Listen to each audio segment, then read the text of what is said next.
Hi, welcome NASFiC. I'm Raven Oak. I'm a science fiction fantasy author and artist out of the Seattle area, and this is my reading. Welcome to it.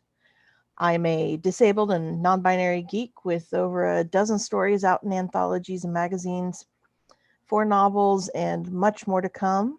I'm going to do 2 different readings today, and I am leaving some time for some questions, so feel free to ask questions in the Readings Even group on Discord, and my chat person will make sure I see those questions. My most recent story just came out in, well, you can't see the book cover because of my background, but it's in the background with me there. It is called the Great Beyond Anthology. It's kind of a throwback to old school sci fi with modern twists. And my story in it, Weightless, is about disability in space travel. Unfortunately, I can't read from it yet because it's really long and there's not a really good breaking point for a 20-minute reading. So I'll be reading a couple other things, but I definitely encourage you to check it out. All right, so first up, I'm going to read a really short little piece of flash fiction called The Loss of Luna. And this story is really special to me. The Arizona State University, they've been working in conjunction with NASA on a project called the Luna H map. And I'll drop the link in the chat for Discord if you're curious about this particular project. But they're actually sending an SD card full of parts of humanity to be carried by this spacecraft to the moon. The spacecraft itself is there to examine the moon and look at water or potential water and things of that nature. But they really wanted to make a kind of time capsule as well for potentially future life to see, to understand what humanity is. And I got to write a story for this time capsule, and that's called The Loss of Luna. All right. And so this is just a little short story I'm going to read. When did it happen? Our love was something to make the heavens sing, yet I turned around to find myself alone. The darkness of your absence eclipsed any joy that filled me with light. When did I stop being beautiful? When did you stop desiring me? Love is eternal, or so the poets say. Yet somewhere across the years we fell out of step, like the gear shifts of a machine, our parts thrown out of sync in a moment. Was it desperation that drove you into another's arms, or was it something I did? Perhaps something I didn't do? No. Too faint, I ignore the voice in the distance. Its fierceness reminds me of you, you know. Used to be, I turned my head, and there you were, unable to wrest your eyes from me. My curves enveloped you, all of you. In my light, you couldn't help yourself. You were wild as you danced within my glow, and your tides washed over your shores. When did your focus drift away? No longer am I your pale goddess. Your gaze follows the redhead beyond me, that dusty, rich bride of stories old and new. Swallowed by her sands, you reach out, leaving smears of red in your trail toward the colorful universe beyond. And I remain alone. Not alone. But I am. My lovers have left me. I've never looked the other way. I turn toward my pale blue dot. Is it you who speaks? You who chases the light and never catches it? Yes. My cheeks flush a pale blue. How long have you been listening to me? I have always listened. You are a piece of me that I have always sought and never reached. My face has followed your every turn, and as your waves crash upon my shores, you wash over me. You give me life. How could I not notice you, my moon? They once said the same, your inhabitants. They worshipped me and held me in their smiles. They loved me and held me in their dreams until they set upon me. My dimples, hard and frozen, were not the smooth folds they sought. No moist embrace awaited them, so they left me, my pale blue friend. How do I know you won't leave me as well? You are a piece of my flesh. I've held you tight in my embrace for over 4 gigaannum. My inhabitants are fickle beings, babies who crawl across me like a devouring plague as they suck on my teats with sharp teeth. But you, your beauty revolves around me like my own devoted satellite. How could I not love you, my moon? My tears freeze as they leak from me. I wasn't always cold.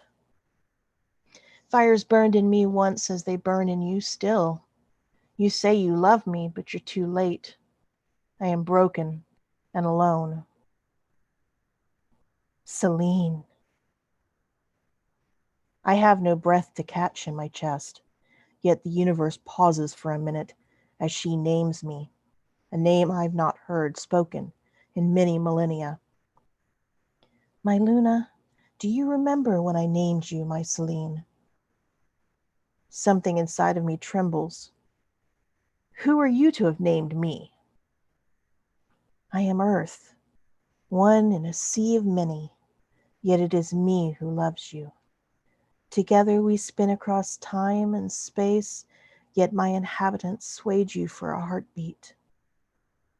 Wait, it was me who wandered? I thought myself in love with, but it was you that I loved? It was you that I lost? I carved the ravine that lies between us. What have I done? You were lost in the brilliance of life. So was I for a time. Just past my reach, Earth lay below me as she always had, her body having once provided fire within me and tears that evaporated rather than froze. Once I was hers. When I look upon her again, everything fades from my mind except her embrace and the way it keeps us in lockstep rhythm with each other. We move together to a silent song only we can hear as the stars around us hum. Her warmth smells of clay and mica and quartz, and her voice tickles my soul once more. You are beautiful. You are desired. And I am loved. I smile. All right, so that was The Loss of Luna, which is available also up on my website if you would like to read it. It's a little tricky sometimes distinguishing the two voices, and I tried. The next thing I'm going to read from is one of my older science fiction works. It's a short little novella that I ended up writing, or starting at least, during a writing convention. And apparently it was good enough that Connie Willis demanded that I had to finish it. And so I did. And it's called Class M Exile. It deals with prejudice from an alien point of view. And the main character, the alien, studies what he thinks are extinct humanity via bad TV, particularly Westerns. And so he is convinced that all Earthlings speak with a really bad, fake Texas drawl. I grew up in Texas, so I am totally allowed to do this. And so I'm going to read it in that drawl because it just makes more sense that way.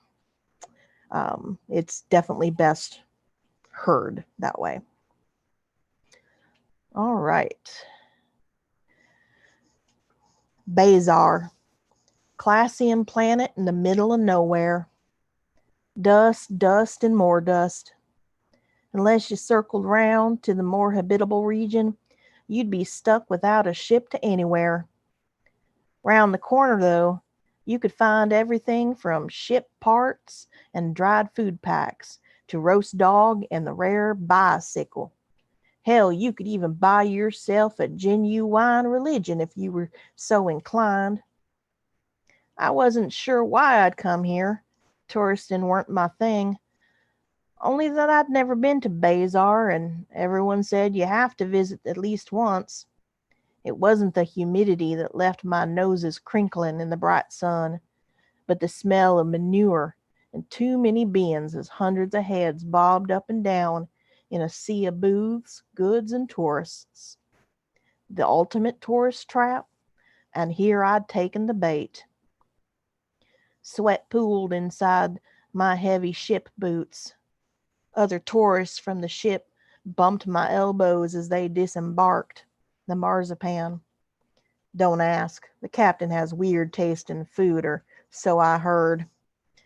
This little squirt elbowed his way past me, and half a dozen folks crowded round a blazing red booth promising trinkets made of genuine gold from the mines of Mural. I cringed when he hollered about his silly ideas for using dead folks for energy. I weren't but 3 steps away from this fool when a white-headed figure shoved its way through the crowd. She skidded to a stop just inside my personal space. Ever been to Bazar? She asked with a quick glance over her shoulder. 2 beefy men carrying scowls were coming in fast enough to knock over a stand of leafy green somethings. Girl leaned close to me like we was kin, and my frame hit her as them military beefcakes passed. Every race, religion, creed, gender, species, and nationalities in over 100 worlds traveled through Bazar, or so I heard, but never before had I seen her kind outside a book. Hell, I didn't think they even existed no more. A departing shuttle sent a cloud of dust skittering across us, and her hood fell back. Whispers moved across the market like rain, first as tiny droplets, mostly ignored, till the downpour caught everyone off guard. Then all motion stopped. The market's chattering and clanking died as all focus shifted to her. One of them fancy gentlemen tumbled over a child in his attempt to flee. Some 3-eyed creature let loose a half cough, half scream as it raced up the ramp of the marzipan. What? I asked. She's just a human. But look at her. She's only got 2 eyes, a voice cried out. Yeah, and 2 legs. Who uses 2 legs anymore? The cries from them tourists continued, but the female human stood there in cargo pants and a t-shirt that read, "A woman without a man is like a fish without a bicycle." To them, she was a plague. She was a one-way trip into the flames of a dying sun. And she was awesome. I didn't know what a fish was, and I'd never seen a real bicycle, but by golly, I was gonna find out. From there, that story continues, and it's quite a space adventure. On the top side, a lot of people compare it to the humor of Douglas Adams and kind of wry British humor. But underneath it, it's got a gritty underbelly because it does deal with prejudice.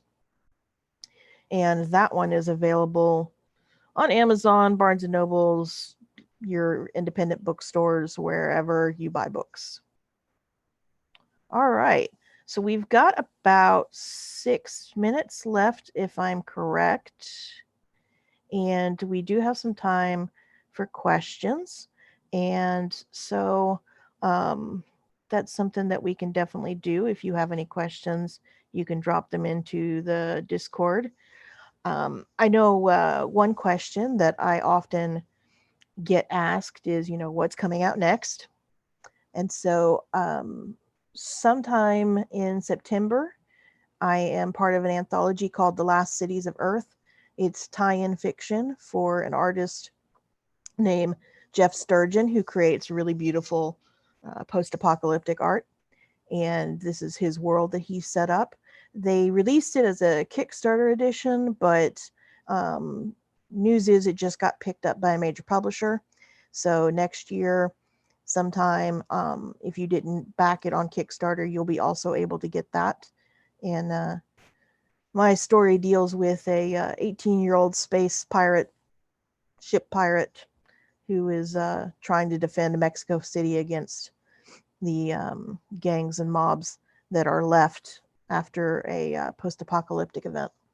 And it's a pretty cool story. I've also got a story coming out in an anthology later this year called It Has Pockets. And this anthology deals with pockets in dresses and what those pockets do. And mine is a little bit of a different story from what I usually write, but it's a really nice story about a wedding dress that has pockets. And then I also have a science fiction novel, The Eldest Silence, which should hopefully come out very late this year. And the third of a fantasy trilogy should be dropping next year. And so that's kind of what I've got scheduled coming up. I also have a webcomic right now.